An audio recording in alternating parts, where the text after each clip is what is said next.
रात का तीसरा पहर था और अंधेरा हर तरफ गहरा हो चला था।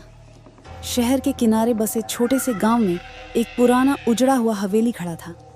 कहते हैं इस हवेली में वर्षों से कोई नहीं रहा, लेकिन उसकी खिड़कियों से हमेशा किसी की परछाई दिखती है। रवि, गांव का एक जवान लड़का, हमेशा इस हवेली के बारे में सुनता आया था। उस रात उसके दोस्तों ने उसे चुनौती दी कि वो हवेली के अंदर जाकर देखे वहां आखिर क्या छिपा है।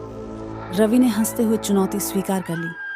उसका मानना था कि यह सब अंधविश्वास है। रात के अंधेरे में अकेला रवि हवेली की ओर बढ़ चला। हवेली के पास पहुंचकर उसने देखा कि दरवाजा आधा खुला हुआ है।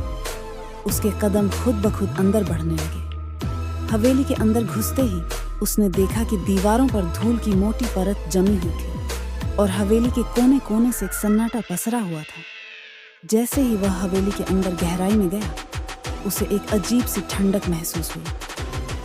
उसकी आंखें लगातार किसी परछाई का पीछा कर रही थीं, जो कि दीवारों पर लगातार हिल रही थी। वह परछाई एक छोटे बच्चे की तरह दिखती थी, लेकिन उसके चेहरे का कोई अता पता नहीं था। रवि की सांसें तेज हो गईं। उसे लगा कि यह सब उसकी आंखों का धोखा है। वह खुद को दिलासा देने लगा कि यह बस उसकी कल्पना है। लेकिन तभी परछाई ने हंसने की एक हल्की सी आवाज निकाली। वह आवाज उसके कानों में इस तरह गूंजने लगी जैसे कोई उसके ठीक पीछे खड़ा हो और उसकी गर्दन के पास फुसफुसा रहा हो। रवि ने जल्दी से पीछे मुड़कर देखा, लेकिन वहां कोई नहीं था। उसकी धड़कनें तेज हो गईं। वह भागने का मन बनाने लगा, लेकिन उसके पैर जैसे जमीन से चिपक गए थे। वह जहां था वहीं खड़ा रहा। परछाई अब उसके सामने आ चुकी थी। अचानक परछाई ने एक हाथ बढ़ाया और रवि की गर्दन पकड़ ली।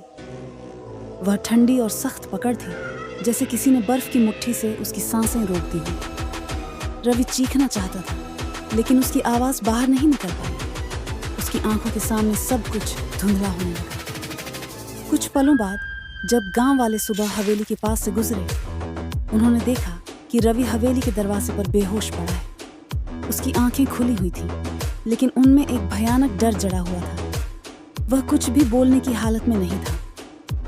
लोग उसे लेकर गांव लौटे, लेकिन रवि कभी नहीं बता पाया कि उस रात उसके साथ क्या हुआ था। लेकिन उसकी आंखों में हमेशा वही डर बना रहता और उसकी परछाई, वो अब भी हवेली की दीवारों पर दिखाई देती थी, हिलती डुलती, जैसे किसी का इंतजार कर रही हो।